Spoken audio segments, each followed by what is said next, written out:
Yo, what it do, everybody? We got UFC Fight Night, Moreno versus Albazi. No biasism here. We're breaking North American gates. Has nothing to do with the fact them ticket prices are going up and John Jones is the greatest fighter of all time. Now, before I go into this week's breakdown, I want to start by saying there's zero biasism here on this channel. We like to stick to the MMA math. Show me what's going on here. Let me make sense of this. Zero fucking biasism, guys, so knock that shit off. Now, this week we got Brandon Moreno, submission or not. Welcome back, Brandon Moreno. Also, make sure you guys hop back over. I always like to upload a Fight Night themed series of cards. I like to collect them like this man collects his Legos. You already know what it is. It's like when you break down 125 pounds and these dudes are eating the best shot after shot after shot, car crash style fighting. They don't fall the same that someone throwing that same shit at 205 pounds might fall. So you get these guys that, yeah, they got to have some grit. They got to buckle down. To me, when I think of a fighter who has grit and can buckle down, go to war, Brandon Moreno hits that for me. The dude shows up.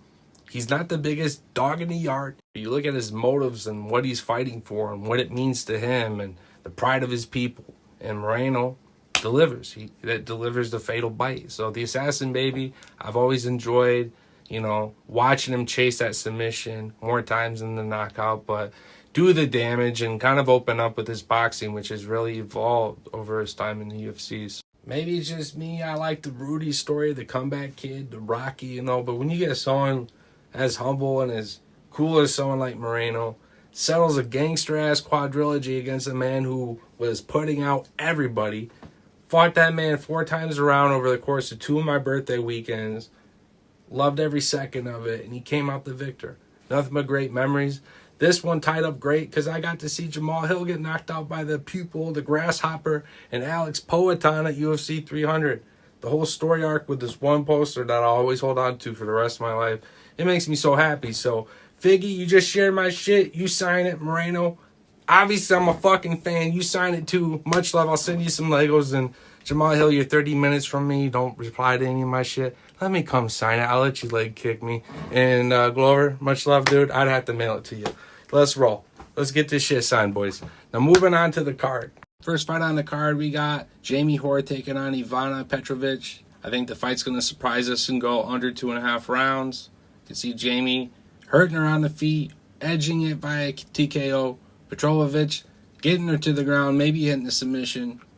Don't see it going to the judges. But if so, we got a Canadian, right? So there's that fight. Next on the card, we got Chad Elliger taking on Cody Gibson. I actually like the Cody prop by submission. Check this one out. A couple MMA groups. Been seeing that one posted a bit. I agree with it. Nice pick. Hit it up. Lock it in. Next on the card, we got Surrey City taking on Garrett Armfield. Another fight I don't see going to the judges. If so, City looks good in both ways, being the Canadian. I think he's going to hit the knockout. I see a couple people say Armfield, he's a tapper. He's a quitter that way. The prop on that is also very solid. Next on the card, we got Alexander Romanov taking on Rodrigo Nascimento. I see both fighters very similar in the sense where, yeah, they're kind of your blob heavyweights, but they're also going to work in the grappling, mix in the striking. Both can open up the finish, but will it go to the judges?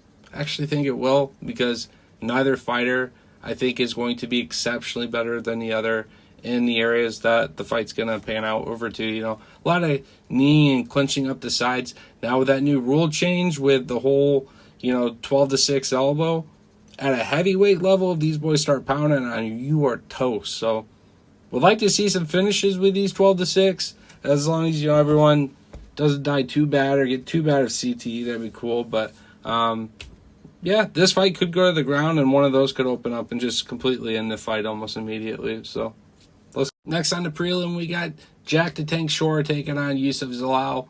I think Shore is kind of at a disadvantage here. A lot of his pedigree with being able to grapple and mix in a little striking and mostly hunt for that finish is being taken away with Yusuf's strength. I think Zalal won't be able to be as easy to get down, and if so, held down. And if my thoughts right, having the fight end by TKO or knockout, Shore was the surprise the world and pull up the upset, would pay out pretty nice. So something I might sprinkle a little on, play with, but I do actually have Zalal in most of my parlays, and I think the guy's going to win the fight, either by decision or submission himself. Next on the card, we got Charles Jourdain representing Canada taking on Victor Henry. It's one of many reasons why I got to go Jourdain again here. He's either going to win the judges or likely be the first to actually finish Henry. So I have it. Let's think about this. See the fight not going Henry's way at all on the feet. Something on the ground. I can see Jourdain hitting like a TKO or a knockout on the ground. Some ground and pound. Henry just folded over, quitting. Yeah, I'm going to go Jourdain by knockout on this one. Next on the card, we got De Silva taking on Jasmine Jasudavicius. Looking very good out of the Niagara top team. She wins a lot of her fights via decision, and again, we're at Canada. I can see her hitting a finish here and wanting to show out and, further get herself closer to the top 15 ranking. If she did it with, a lot of conviction, she could actually earn herself a top 15 in this fight, and she seems pretty motivated to want to do so. So looking forward to this one as well. Next on the card, we got Ayman Zahabi fighting Pedro Munoz. I see the fight going to judges as well. Zahabi winning on control. Don't see him being the one to finish Munoz after all the other, wars this guy's been through, and much better, strikers especially. Yo, next on the card, we got Mikey representing Niagara top team. One of their greatest warriors. Representing Canada. Guy's a finisher, will come out more times than not get the submission, but if you're able to hang on the feet with him and go back and forth, he's got that kind of power that puts you out. And more times than not does this in the first round. Now, his last out was a new learning experience for him. He had someone weather the storm. Neil Magny, of all people, a vet that he is, was able to just barely cling on for 2 rounds. Going into the third, Mike was gassed, and so many people have dismissed him since. I mean, again, I have no stock against Mike. That kind of thing happens. He went for the finish. He had every sign in front of him to hit the gas pedal. It didn't go his way. He's come back. He's trained via Killcliff, Niagara top team, and I see him coming out and making another impressive statement against Trevin, who has been both knocked out and submitted. I think Mike not only wants his statement, but wants to get into the welterweight top 15, start to make his climb there, and I think he'll do pretty good. His style, especially against some of these guys in the top 10, I know would make for some amazing fights, so that's what I'm rooting for. Now, not only is Proper Mike a lock for me, but I got him by double method, not going the distance, by submission or knockout, and I'll combine that double method in a series of parlays. Again, Moreno, Assassin Baby, you never know how this guy's going to get it done. Hit him by submission or knockout. Now, next on the card, I'm going to take Andre Barrio over Stoltzius. I just see the fight going his way, on the feet, can't do anything about it. Fight will either end by Mark hitting his knockout or judges edging him the decision unanimously. Speaking of double method, next on the card, we got my boy Kyle Machado. Much love. Appreciate the shout out recently. He's taking on Romero. I see the fight again. Light heavyweight debut. Guy did great at heavyweight. Never been finished, but doing the finishing mostly himself via submission and knockout. Hit the double method. I threw the knockout prop, but hit the submission as well. Hey y'all, do you guys like redundancy? Do you like recording videos and having them delete and think to yourself, there's just no way I'm ever going to get that back? Check out Synology. You can set up nice home solutions like the one I don't have plugged in right now in case that shit ever happens to you. It is what it is, you know what I mean? We're going to find out Saturday night. So moving up the card, we got Derek Lewis taking on Jonita Denise. I actually like this fight. Lewis holds the records for the knockouts. Clubbing right hand, tons of power. Denise comes from a more technical background in kickboxing, but still has a lot of work to do in the MMA space. Funny enough, with Lewis at the end of his last contract, I was finding the man trying to grapple more with these guys who claim themselves as heavyweight grapplers and looking actually okay doing so. Despite I'm screaming at the TV, begging for the knockout, Lewis, just throw your hand, it's there. He wanted to showcase to the world that he's been working on some things. He can use this to his advantage with Jonita, which is why I really like Lewis as the dog in this fight. I'm not expecting him to grapple. I'm not expecting this to go to the judges. These are just things that Lewis has that he may need to leverage if it isn't going his way. He starts eating a bunch of kicks to the body or something that hurts him. All right, moving up the card. We got Rose Namajunas taking on Erin Blanchfield. I don't think it will come at any surprise that Erin Blanchfield will look very good early in the fight. Her power, she gets hold of Rose, likely take her down to the ground, hold her there, win some control time and some rounds. I think Rose can defend the submission attempts. Blanchfield has thrown a crazy crucifix in the past.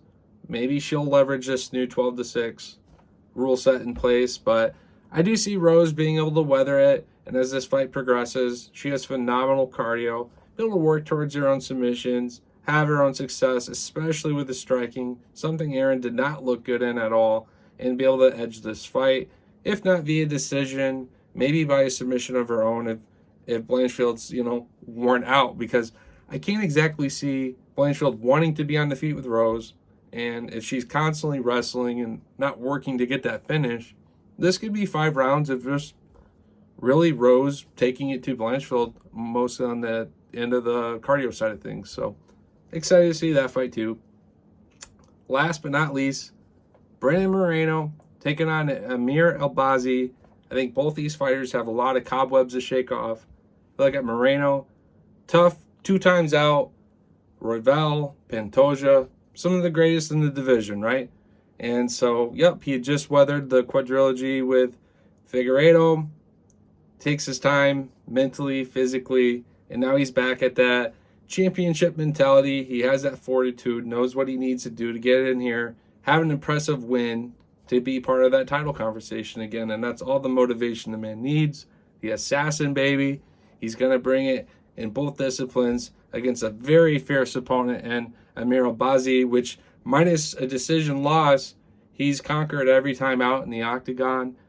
He's had his own rough side of things on the health side, had some surgeries done. Again, a lot of cobwebs to shake out in this fight. I just think against Moreno, you got to show up.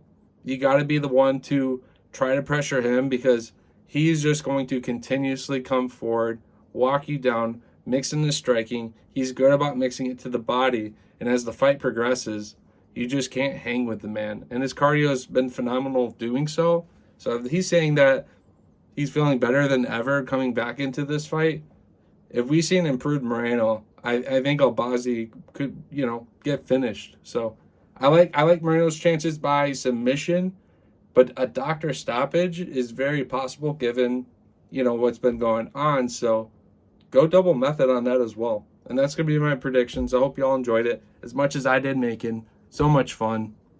Peace.